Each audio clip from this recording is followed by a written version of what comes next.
So it's the Loch Ness Monster after this one? Well, I don't think so, because of course the Loch Ness Monster is a fanciful creature, but the Tasmanian tiger existed. It was there until the white man decided to make waistcoats out of it after they settled Tasmania. So a lot of people have seen it, and as you'll see from our story, I think there's something in it. All right, let's go on the big tiger hunt to Tassie.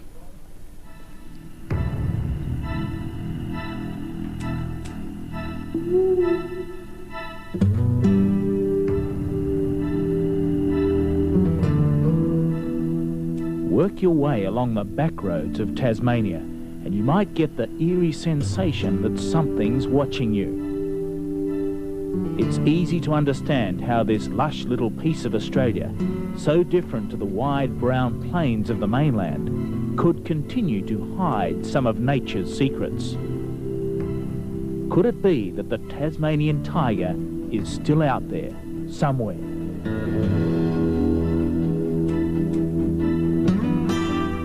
For thousands of years until the white settlers arrived, the tiger arrogantly ruled the animal kingdom here.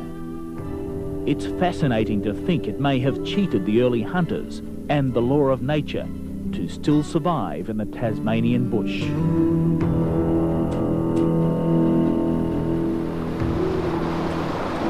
Few topics of conversation excite such deep passions in the Apple Isle as the tiger. Hard-headed scientists tell us that it died out long ago, but that's fighting talk, particularly here in the thickly forested north of the state. This is where you'll find the true believers. They're absolutely convinced the tiger lives.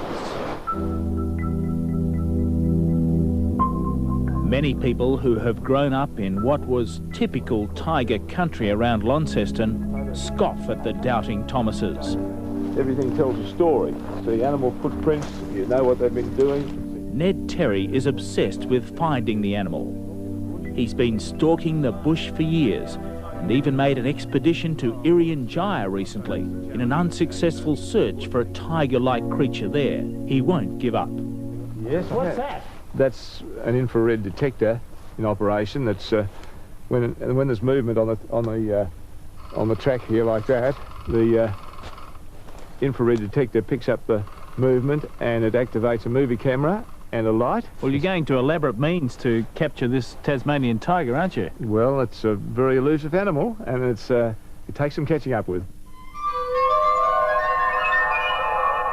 The last known capture of a Tasmanian tiger was close to 60 years ago. If it still exists, it would be the world's largest carnivorous marsupial with ferocious hunting techniques. They can open their mouths virtually to about a 90-degree angle. You can imagine that they just run up alongside a kangaroo or a sheep and just grab him by the back of the head, and with these great canines they just go straight through the skull. With a mouth that opens that wide, they've got great ability to capture and hold their prey. The only physical evidence of the Tasmanian tiger around Launceston is stuffed and in the museum. Over 30 years as the museum's curator, Bob Green found himself dealing with a growing number of tiger sightings. That's convinced him that the animal is not only alive, but is rebuilding its numbers. How big do you think then the Tasmanian tiger population could be? Oh, that's anybody's guess. That's one that's put to me on many occasions, but we must be looking at into the three figures now, I should imagine. How long will it be, do you think, before we'll get conclusive proof of their existence? Well, to be honest with you, I thought something along these lines would have happened in the last couple of years. Until the bush yields up that conclusive evidence, the skeptics can continue to argue that the farm animals around here are perfectly safe, that the tiger is a figment of the imagination. But try to tell that to those who swear they've spotted it. One's supposed to lurk around Scottsdale in Tasmania's northeast. The town's only cabbie, Tony Jarvis, saw it recently just outside town. People here firmly believe him, but he comes in for a fair bit of ribbing nevertheless. And they come around the corner nice and easy and phoned me out. This thing just walking across the road, it was halfway across the road. So I decided to sit down nice and steady and stopped. Just looked at me. It was, I suppose, 5 seconds. Just walked across the road, back in the bush. I just went to pieces, mate. You know, come on, real steady, you know. Now, what do the people of the town say to you after they learned about your sighting? Yeah, especially when you walk in a bar like a Friday night, it's about 11:30's the worst time, you know. They start saying, here, kitty, here, kitty, kitty, kitty, here, kitty, kitty, you know. But I learned to live with it like it's okay, you know. Yeah. And they called you Tiger Man around town now? Oh, whatever, yeah. Taxi Tiger or whatever. Yeah, get the Taxi Tiger on, yeah. For fear of such mockery, some people who think they've seen the tiger have kept it to themselves. There was nothing I'd ever seen on the road before, or since it even came anywhere close to what I saw.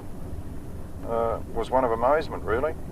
David Blackburn, a stock and station agent, has broken his silence after 5 years.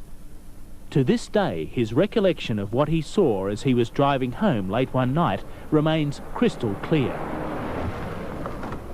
So how many tigers do you reckon are in this inaccessible country here, David? Well, it's a terribly hard thing to say, Paul. I wouldn't know, but I'd say I know definitely one. Definitely one. You're absolutely convinced of that? No question whatsoever. Now, people will be asking, you know, how many drinks did he have that night? I don't drink, I'm afraid. Tea and coffee, yes, but no, the other stuff, no. That's for other people. Well, can you describe what you caught in the headlights that night? The animal was not much bigger than a normal size, say, Labrador dog, but it looked altogether different to a dog.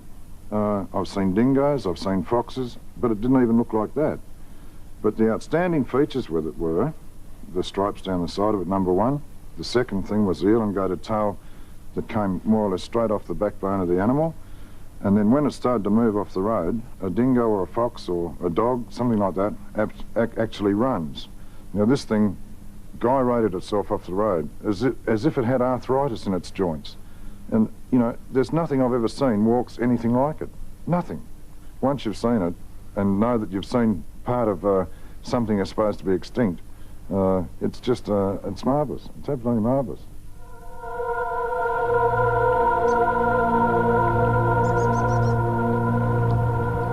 As night engulfs the Tasmanian bush, Ned Terry does his rounds, checking his electronic traps in the unending search for the tiger. He's never seen one, but he's heard so much about them from old bushmen that he knows their habits backwards.